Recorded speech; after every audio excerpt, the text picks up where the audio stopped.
ആരാണ് മേജർ ഇക്ബാൽ? ഞാൻ ആദ്യം തന്നെ പറഞ്ഞു, ഇലിയാസ് കാശ്മീരിൻ്റെ ലുക്കാണ്. ഓക്കെ, പക്ഷേ ഇലിയാസ് കാശ്മീരി അല്ല. ഇലിയാസ് കാശ്മീരി അല്ല എന്ന് പറയാൻ കാരണം,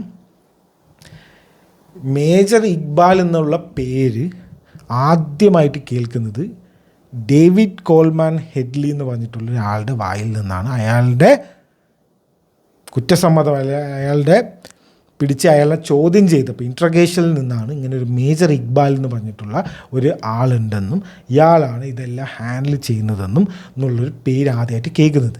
ഇതുവരെ മേജർ ഇക്ബാൽ എന്ന് പറഞ്ഞിട്ടുള്ള ഒരാളുടെ ഫോട്ടോയോ ഒരു എന്തെങ്കിലും ഒരു സംഭവമോ ഒരാളുടെ കയ്യിലും ഇല്ല.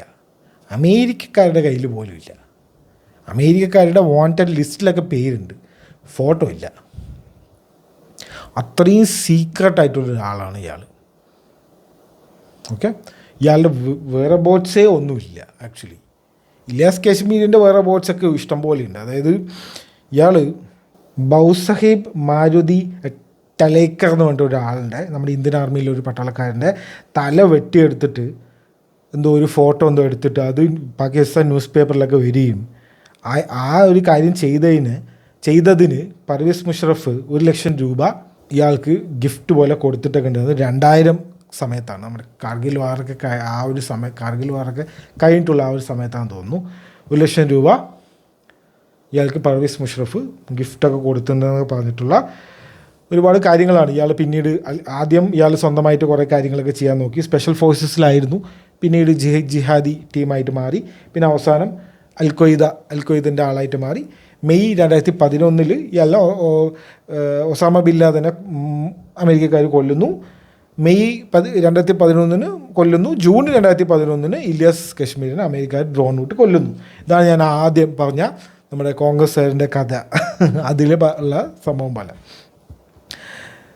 സോ ആരാണ് ഇലിയാസ് കാശ്മീരി അല്ലാത്ത മേജർ ഇക്ബാൽ? അപ്പോൾ അതാണ് ഈ കുറേ പേര് ഇങ്ങനെ പറയുന്നുണ്ട്, എന്താണ് ദുരന്തറിൽ കുറേ ആൾക്കാരുടെ മരണമൊക്കെ അങ്ങോട്ട് ഇങ്ങോട്ട് മാറ്റിയിട്ട്. ഇപ്പോൾ നമ്മൾ നേരത്തെ പറഞ്ഞു അത്തീഖ് അഹമ്മദിൻ്റെ മരണം മാറ്റി. അത് ഡിമോണിറ്റൈസേഷൻ്റെ സമയത്ത് മരിച്ചു എന്നാണ് സിനിമയിൽ, പക്ഷേ ആക്ച്വലി മരിച്ചെങ്കിൽ 2023. അതേപോലെ മേജർ ഇക്ബാൽ മരിച്ചത് 2011, പക്ഷേ അയാൾ ഇപ്പോഴും മരിച്ചിട്ടൊന്നുമില്ല, അയാൾ ജീവനോടെ ഉണ്ട്. മനസ്സിലായോ? അപ്പോൾ എന്തുകൊണ്ടാണ് അപ്പോൾ അങ്ങനെ 2011 മരിച്ച ആൾ എങ്ങനെയാണ് ഈ ബാക്കിയുള്ള കാര്യങ്ങളൊക്കെ ചെയ്യുക, മറ്റേ ഇപ്പോഴും ജീവനോടുള്ളത് എങ്ങനെയാണെന്നൊക്കെ പറഞ്ഞിട്ടാണ് ഫാക്ട് ചെക്കിങ് ചെയ്യുന്ന കുറേ ആൾക്കാർ പറയുന്നത്. പക്ഷെ അവരൊരു കാര്യം മനസ്സിലാക്കേണ്ടത്, ഇങ്ങനൊരു സംഭവമേ ഇല്ല. ഇലിയാസ് കാശ്മീരി അല്ല മേജർ ഇക്ബാൽ. അപ്പോൾ നമുക്ക് ആരാണ് മേജർ ഇക്ബാൽ എന്ന് അറിയണം മുന്നേ നമ്മൾ ഒരു കാര്യം അറിയണം. ആരാണ് ഡേവിഡ് കോൾമാൻ ഹെഡ്ലി?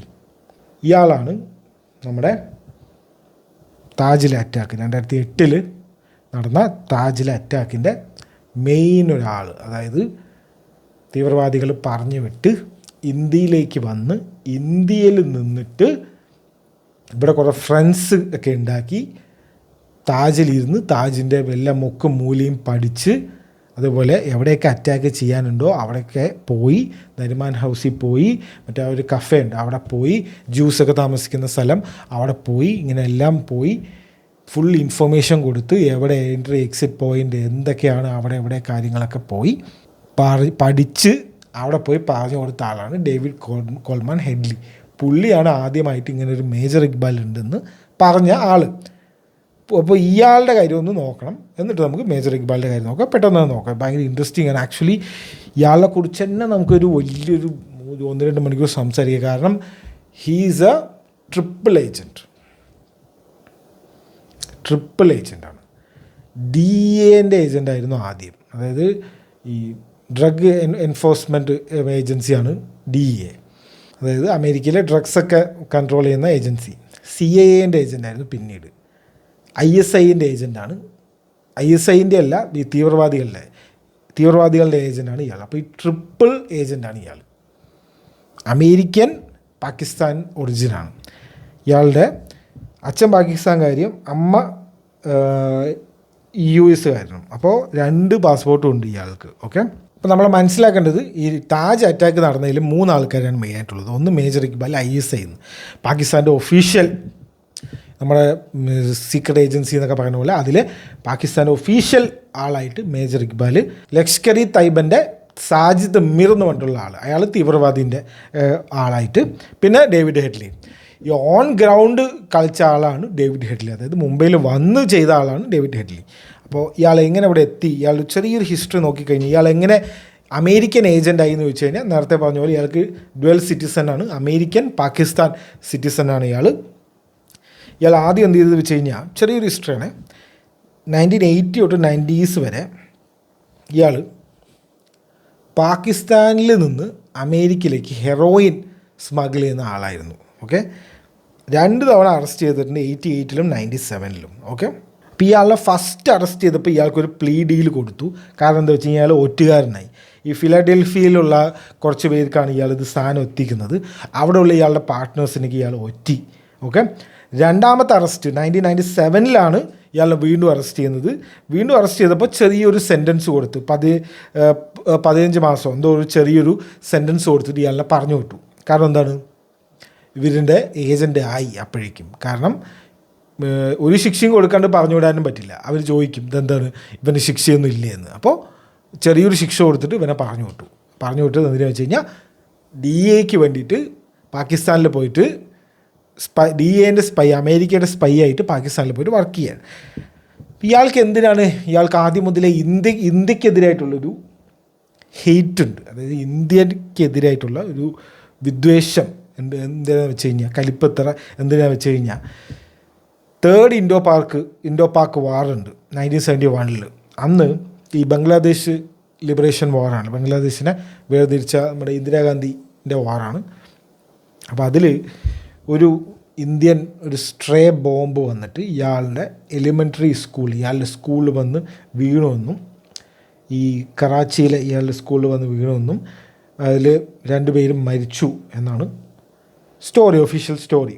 ഇയാൾക്ക് 11 വയസ്സായിരുന്നു ആ പ്രായം. അപ്പോൾ അതുകൊണ്ടാണ് ഇന്ത്യക്കെതിരായിട്ടുള്ള ഇത്രയും ഒരു വിദ്വേഷം, അല്ലെങ്കിൽ ഇന്ത്യക്ക് ആൻറ്റി ഇന്ത്യ ഇയാൾ എങ്ങനെ ആയെന്ന് വെച്ചാൽ ഇങ്ങനെയാണ് ആയത്. ഓക്കെ, ഇതാണ് പറയുന്നത്. ഈ തീവ്രവാദം എന്ന് പറയുന്ന സംഭവം തന്നെ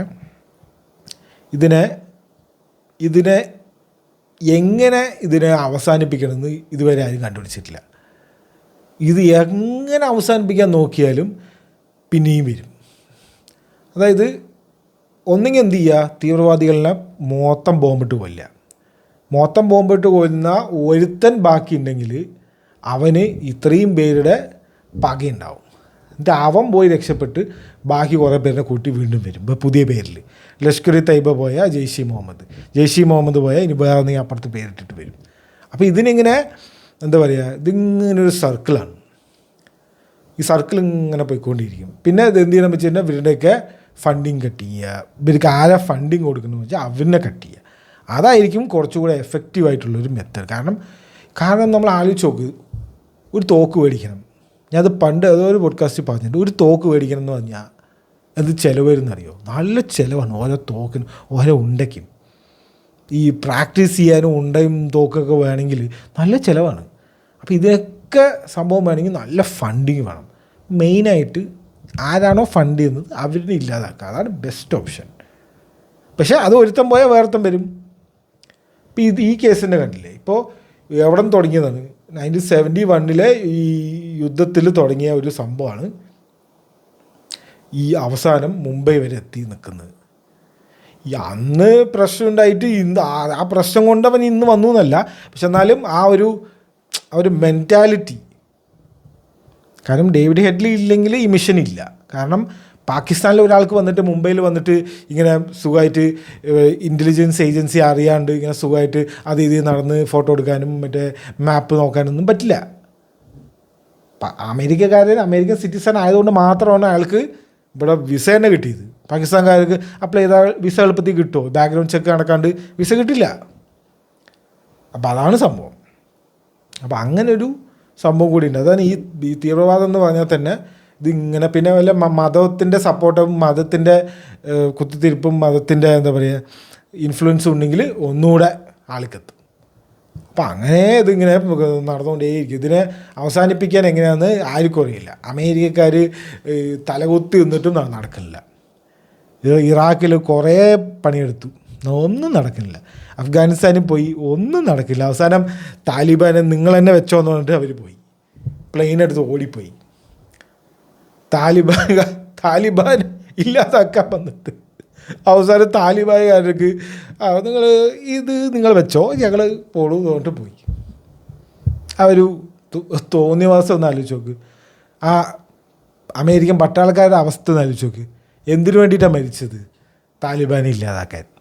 എന്നിട്ട് ആർക്കാണ് നിങ്ങൾ ഭരണം കൊടുത്തത്? അത് താലിബാന്. അപ്പോൾ ഞങ്ങൾ കൂട്ടുകാരും എൻ്റെ കൂടെയുള്ള കൊളീഗ്സൊക്കെ മരിച്ചത് എന്തിനാ? അത് വെറുതെ, അത് മറ്റേ മിലിറ്ററി ഇൻഡസ്ട്രിയൽ കോംപ്ലക്സിൽ പ്രോഫിറ്റ് ഉണ്ടാക്കാൻ വേണ്ടിയിട്ട്. സിമ്പിൾ. അപ്പോൾ പുള്ളിക്ക് ഇംഗ്ലീഷ്, ഉറുദു എല്ലാം ഫ്ലുവൻ്റായിട്ട് അറിയാം. പാകിസ്ഥാനിക്ക് അമേരിക്കക്കാർ വിട്ടു. അവിടെ പോയിട്ട് എന്ത് ചെയ്ത് കൂടുതൽ ഇൻഫ്ലുവൻസ് ഉണ്ടാക്കി. പാകിസ്ഥാനിലെ ഓരോ സീക്രട്ടും, ഈ ഡ്രഗ്സ് കടത്തുന്നതായിട്ടുള്ള സീക്രട്ട്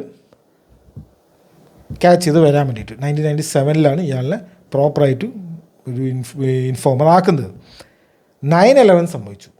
2001 9/11 സംഭവിച്ചു.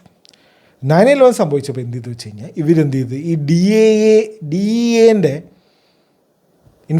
ഇൻഫോർമർമാരൊക്കെയില്ലേ, അവരിനെയൊക്കെ ആൻറ്റി ഡ്രഗ്സ് എന്നുള്ള ഒരു കാറ്റഗറി മാറ്റി anti terrorism, war on terror, അതാണല്ലോ മുദ്രാവാക്യം. അപ്പോൾ അതിലേക്ക് ആക്കി ഈ ഇൻഫോർമർമാരിനെയൊക്കെ. ഇയാളുടെ 3 ഇയർ പ്രൊബേഷൻ സമയമുണ്ടായിരുന്നു. ഓക്കെ, ജയിലിൽ.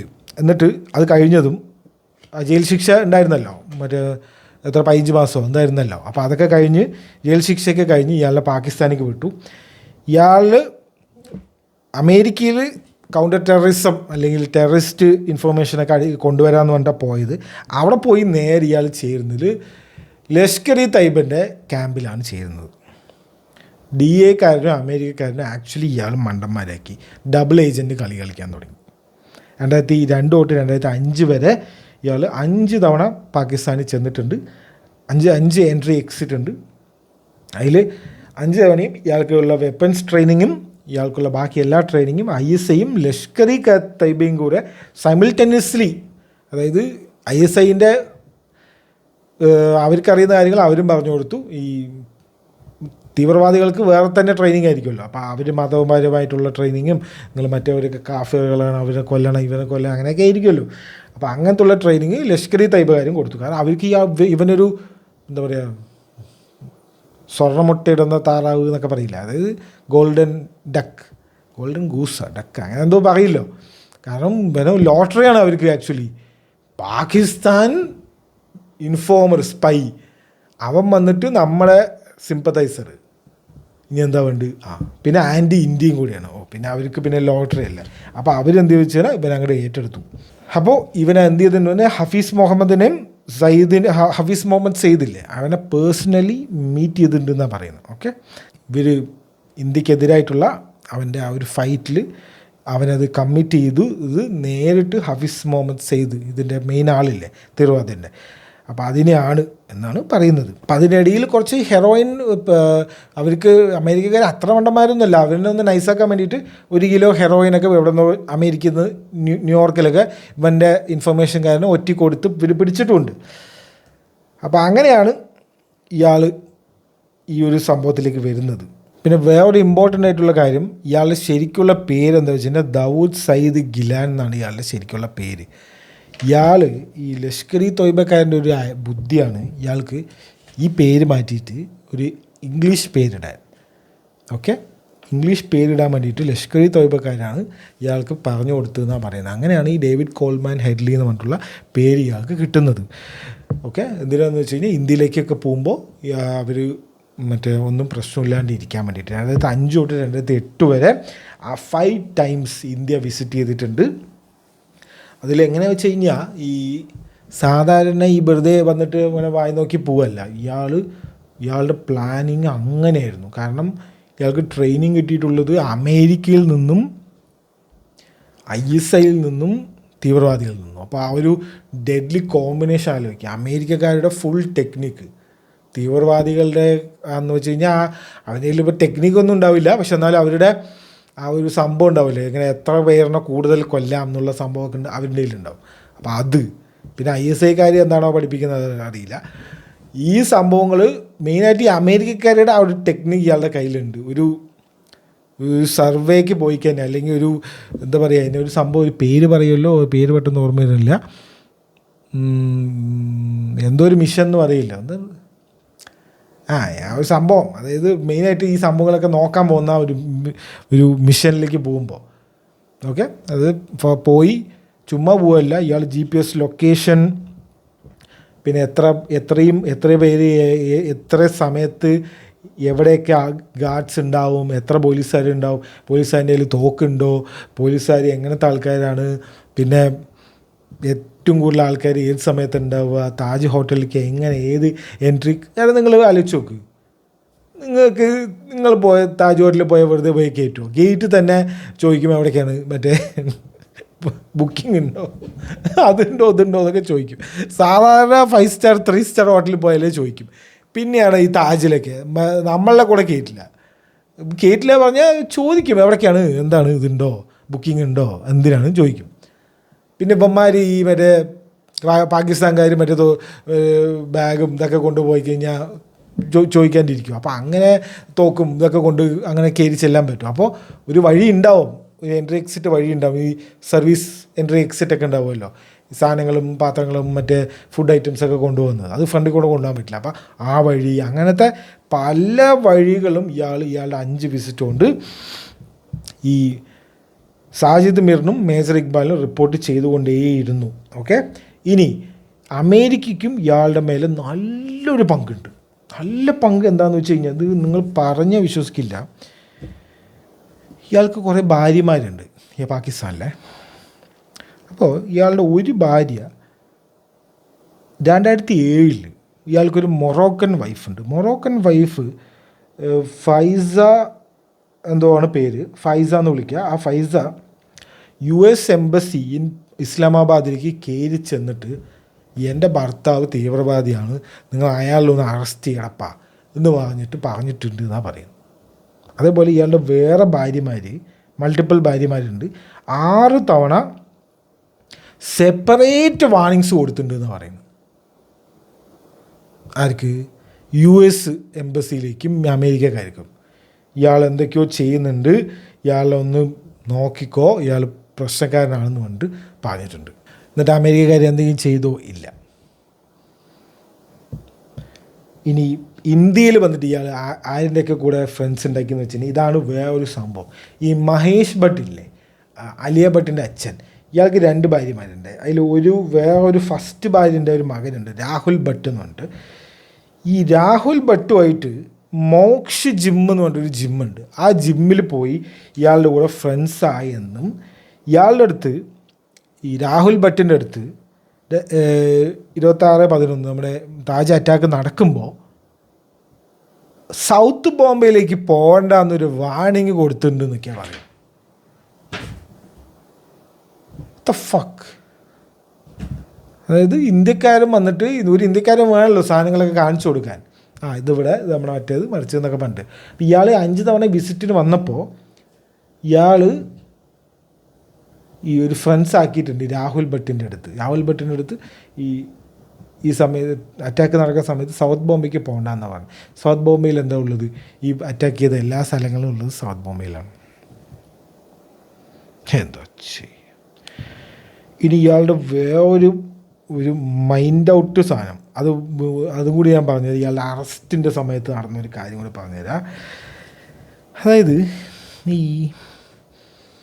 ഇയാൾ അറസ്റ്റ് ചെയ്യുന്നത് ഒക്ടോബർ 9, 2009 ഷിക്കാഗോയിലെ ഒരു എയർപോർട്ടിൽ വെച്ചിട്ടാണ്, അമേരിക്കയിലാണ് വെച്ചിട്ടാണ് ഇയാളെ അറസ്റ്റ് ചെയ്യുന്നത്. 35 കൊല്ലം പ്രിസണിന് വേണ്ടിയിട്ട് ശിക്ഷിച്ചിട്ടുണ്ട് കോടതി. ഇപ്പോൾ ഇയാൾ അമേരിക്കൻ പ്രിസണിൽ സുഖമായിട്ടിരിക്കുന്നുണ്ട് കേട്ടോ. US ഫെഡറൽ പ്രിസണിലാണ് ഉള്ളത്. ശരിക്കും പറഞ്ഞാൽ ഇപ്പോൾ ഒരു മാത്യു വാൻഡേക്കിനെയൊക്കെ പിടിച്ചിട്ടില്ല, അമേരിക്കൻ ഒരു ചങ്ങായി. ഇവിടെ വന്നിട്ട് മ്യാൻമാറിൽ പോയിട്ട് ഡ്രോണ് പറത്താൻ വിട്ടു, മ്യാൻമാറിലെ ഈ തീവ്രവാദികൾ പോലത്തെ ഉള്ള ആൾക്കാർക്ക് കൊടുത്തു എന്ന് പറഞ്ഞിട്ടുള്ള ആൾക്കാരില്ല. ശരിക്കും ആ മാത്യു വാൻഡേക്കിനെയൊക്കെ അങ്ങോട്ട് അയച്ചിട്ട് ഇയാളിനെയൊക്കെ ഒന്ന് പ്രിസൺ എക്സ്ചേഞ്ചൊക്കെ ചെയ്യേണ്ട സമയം എപ്പോഴോ കഴിഞ്ഞു. അപ്പോൾ പറഞ്ഞു വന്നത് ഇയാൾ 2008 ഒരു സക്സസ്ഫുൾ മിഷൻ ചെയ്തു. ഇയാൾ ഭയങ്കര ടോപ്പ് ആളായിട്ടാണ്. ഇയാൾ റെസ്റ്റ് ഇരിക്കുന്ന പരിപാടിയില്ല. ഉടനെ അടുത്ത മിഷന് ഡെൻമാർക്കിലേക്ക് പോയി. പക്ഷെ അത് പാളി.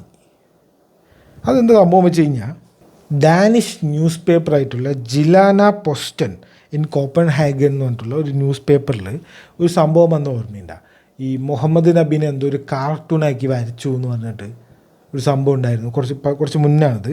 അപ്പോൾ ഇവരെന്ത് ചെയ്തു വെച്ച് കഴിഞ്ഞാൽ, ഈ മേജർ ഇക്ബാൽ തന്നെ ഇയാളിനെ, ഡേവിഡ് ഹെഡ്ലിനെ ഡെൻമാർക്കിലേക്ക് അയച്ചിരിക്കുക. ഈ ന്യൂസ് പേപ്പറിൽ ഇൻറ്റേൺഷിപ്പോ എന്തോ ആയിട്ട് വർക്ക് ചെയ്യാൻ വേണ്ടിയിട്ട് അങ്ങ് അയച്ചിരിക്കുക ഡെൻമാർക്കിലേക്ക്. 2009 ഈ മിഷൻ കഴിഞ്ഞത്. അപ്പോൾ എന്ത് സംഭവിച്ചു വെച്ച് കഴിഞ്ഞാൽ, ഒരുപാട് പ്രഷറായി. ഈ മുംബൈയിലെ ഈ അറ്റാക്ക് കഴിഞ്ഞതും ഈ വേൾഡിൻ്റെ മൊത്തം അറ്റൻഷൻ ഇതിലേക്ക് വരികയും, പാകിസ്ഥാനിൽ കസബിനെ ജീവനോടെ പിടിച്ചതുകൊണ്ടാണ് കേട്ടോ. അത് ജീവനോടെ കസബിനെ പിടിച്ചില്ലെങ്കിൽ ഒന്നും നടക്കില്ല.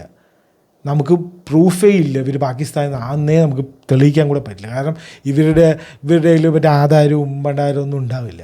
എങ്ങനെ തെളിയിക്കും? എവിടെ നിന്നാന്ന് പാകിസ്ഥാൻകാർ പറയും ഇതൊക്കെ അഫ്ഗാനിസ്ഥാൻ വന്നാണ്, അല്ലെങ്കിൽ വേറെ എവിടെ നിന്നെങ്കിലും വന്നാണെന്ന് പറയും. ഇവൻ്റെ ജീവനോടെ പിടിച്ച് അവനെ ചോദ്യം ചെയ്തതുകൊണ്ടാണ് ഈ സംഭവങ്ങളൊക്കെ തെളിയിക്കാൻ പറ്റിയത്. അത് ഒരു കാര്യം നമ്മൾ പ്രത്യേകിച്ച് ഇടയ്ക്കിടയ്ക്ക് നമ്മൾ ആലോചിക്കാൻ വേണം. അപ്പോൾ ഈ പ്രഷർ ഭയങ്കര കൂടിയപ്പോൾ ഈ പ്ലാൻ ഇവർ ക്യാൻസൽ ചെയ്തു. മേജർ ഇക്ബാൽ മുങ്ങി, സാജിദ് മീറും മേജർ ഇക്ബാൽ മുങ്ങി, ഹെഡ്ലിനെ ഒറ്റയ്ക്ക് വിട്ടു. ഓക്കെ, അപ്പോൾ ഹെഡ്ലി പെലോണാണ്, ആരുമില്ല കൂടെ.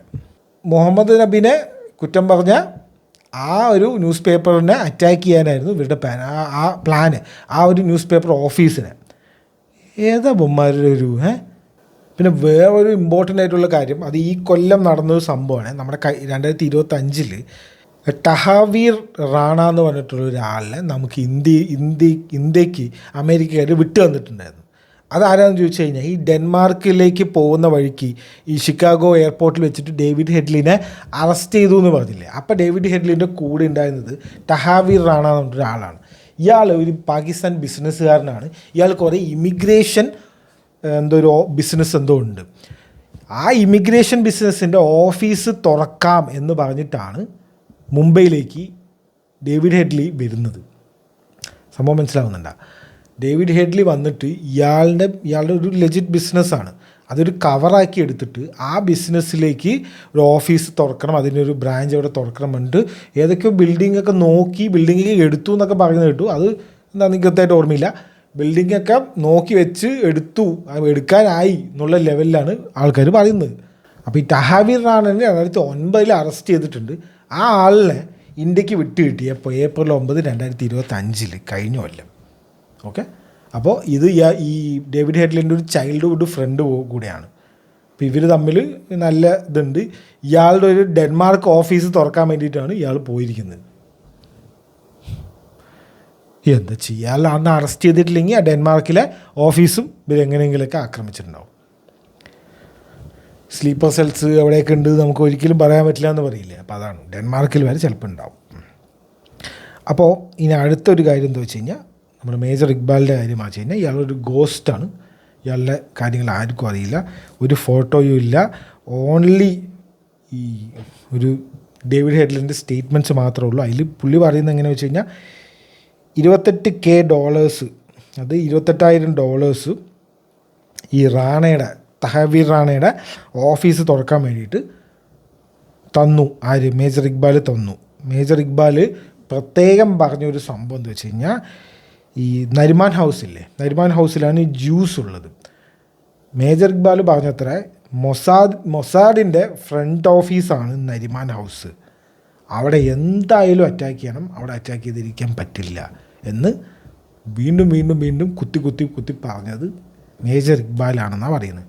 മൊസാഡിൻ്റെ ഫ്രണ്ട് ഓഫീസോ അറിയില്ല, ചിലപ്പോൾ ആയിരിക്കും, പറയാൻ പറ്റില്ല.